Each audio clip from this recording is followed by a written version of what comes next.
今天我们讲巴厘岛洲际酒店一桩杀人案件，时间回到2023年，一对中国年轻夫妇在巴厘岛洲际酒店房间内遇害。死者女性程嘉楠，22岁，是江西南昌某大学的在校学生。当她被发现赤身裸体地躺在装满水的浴缸里时，她的身上有很多瘀伤，脖子上有明显的勒痕。男死者李志明，25岁，赤身裸体，死在房间外的走廊里，两侧和背部有多处开放性伤口。两人处于恋爱关系中，他们已经在一起2-3年了，他们的关系很稳定。此外，他们都是富二代，经济条件相当优越。事发当天，李启明乘坐劳斯莱斯抵达酒店，但就是这样一对年轻夫妇，在情感和经济上似乎都无忧无虑，却在一个声称绝对安全的异国他乡的一家5星级酒店里悲惨地死去。这个案子有什么奇怪的地方？让我们梳理一下时间线。开始今天的故事之前，大家一定要订阅我的 YouTube 频道，才不会错过更多精彩内容哦。4月30日，事发前一天晚上8点，程嘉楠独自一人到酒店办理手续，然后入住4223房间。凌晨0点17分，李志明到达酒店，程嘉楠领着他进了房间。半个小时后，李志明从房间里出来，在隔壁房间的门口徘徊了一会儿，然后就回来了。5个小时后，早上6点32分，监控显示李志明浑身是血，四肢着地在酒店走廊里爬行呼救。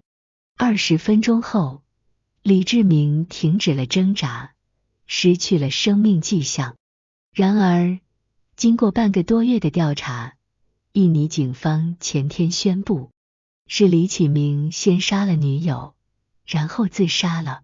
然后，由于他的求生本能，他爬在走廊里，在监控上呼救。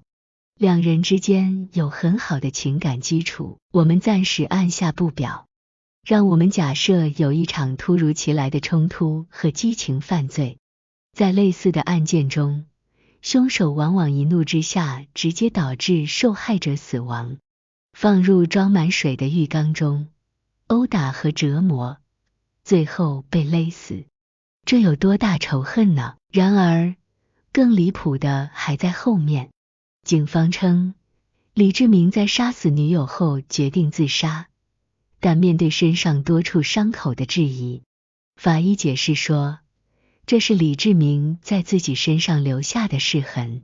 也就是说，有些自杀的人，因为恐惧，会先试着在自己的身上割几下，看看效果。而李志明的背上也有很多伤口。我们可以想象，一个刚刚残忍地杀死了女友的人，正试图仰面自杀，双臂弯曲，手里拿着利器。他觉得这个自杀方式很好，于是对自己身体的两侧捅了几刀，戳了又捅，然后后悔了，用尽全身力气爬到走廊上呼救。然而，印度尼西亚处理此事的动机再简单不过了。作为一个以旅游业为支柱产业的国家，巴厘岛是该国最受欢迎的旅游目的地，其80%的收入来自旅游业。一对外国游客在当地最著名的5星级酒店不幸遇难，如果被归类为谋杀，其影响是不言而喻的。在巨大的经济利益面前，2个人命是微不足道的，所以真相并不重要。程嘉楠一定是被李志明杀了，李志明一定是怕犯罪畏罪自杀的，然后结案，皆大欢喜。对于这个结论，我们只能说，我们觉得自己的智商受到了侮辱。那么真相是什么呢？此前，有人料称，李志明因为拥有巨额虚拟货币，被币圈内部人士盯上了，联合酒店潜入受害者的房间，强迫两人吐出密码，并在他成功后离开。没想到，李志明后来醒了过来，走廊里爬行呼救的场景发生了。但这种说法只说明了其中的一个可疑点，那就是从李志明呼救到死亡的20分钟内，酒店明明接到了电话，但酒店却没有帮他，因为他在安排人来接轮椅，导致李志明死在里面的走廊里。一个男人的生命在旦夕，酒店只关心他死前能不能坐在轮椅上，这太荒谬了。显然，酒店并不希望李志明活下来。那么问题来了，既然不是为了钱，酒店为什么要和凶手合作呢？在众多猜测中，我认为有一种说法最接近事实，也就是说，凶手背后的势力太大，酒店其实承受着自保的压力。如前所述，怀疑李志明拥有价值巨大的虚拟货币。据爆料人士透露，这些货币来源不干净，是被货币圈里的李志明用恶意卖空手段骗来的。所谓恶意做空，就是自己发行虚拟货币，然后通过炒作抬高价格，等蛋糕够大的时候拿着钱跑了。这种方法在圈子中并不少见，但是由于这种虚拟货币本身不受法律保护，这种事情只能在圈子里私下解决。他说，李志明只是惹怒了某个老板，导致他被追杀。这也解释了为什么两人是分开到达酒店的，为什么程家南会处理酒店房间，为什么李志明到达后没有去前台登记。其实他是故意回避的，所以一进房间不久，他又出来了，在隔壁房间的门口徘徊，只为保证自己的安全。酒店被对方的势力逼迫，李志明才被允许死在走廊里。在这一点上，在这种情况下，一系列的疑问是有道理的。然而，如果这是事实，人们不禁感叹，贪婪不足以吞下大象。他们的背景、外貌和学历都高于大多数人，他们所拥有的财富和生命，是我们普通人一辈子，甚至几辈子都无法企及的。但即便如此，他还是无法抑制自己膨胀的欲望，最终以悲惨的死亡告终。接下来我就汇总网友们的看法，说一下我的分析，仅供参考。有以下几种可能的原因：一、两人互殴。有些网友提出了一种可能的情况，认为这两人可能发生了一场激烈的争吵，导致双方互殴，最终导致双方都身亡。他们认为，男性死者身上的伤口显示出是被利器割伤的痕迹，这可能是受到他人攻击或自残所致。然而，这种观点被一些人质疑。首先，据称两人的亲友表示，两人之间并没有感情纠纷或争吵。其次，从生理角度来看，成年男性通常在体能、力量和身体素质方面都比女性更强，因此很难想象两人会互殴到双双身亡。因此，这种说法的可信度较低。但也有人认为，可能有人故意引导调查方向，试图将此案归咎于互殴。至于背后的动机，或许会在后续报道中逐渐浮出水面。二、自杀。有人提出了另一种可能性，认为这两名死者可能是自杀。根据这种说法，女性死者被发现时全身赤裸，浸泡在装满水的鱼缸中，身上有多处淤伤，嘴巴和鼻腔有白色泡沫，颈部有勒痕，可能是被绳索勒住窒息而死。而男性死者则可能因发现女性的尸体而无法承受打击，选择了割喉自尽。然而，这种说法也存在很多疑点。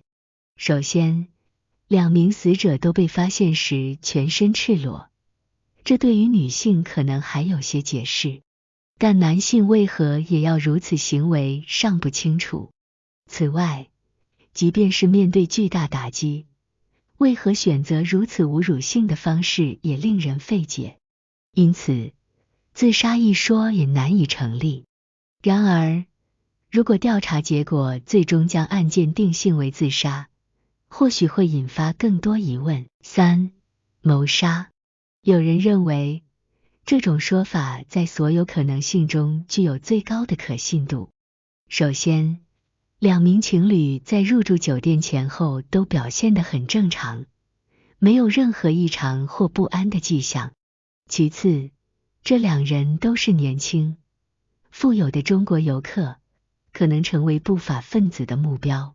更有甚者，女生独自一人先登记入住了酒店，而男生则是半夜才到达。这引发了一种可能性，当地一些不良分子可能看到独自一人、年轻漂亮的中国女生，产生了犯罪的想法。然而，当他们在晚上袭击女生时，却碰到了男生，于是双方发生了冲突，最终导致了双方的死亡。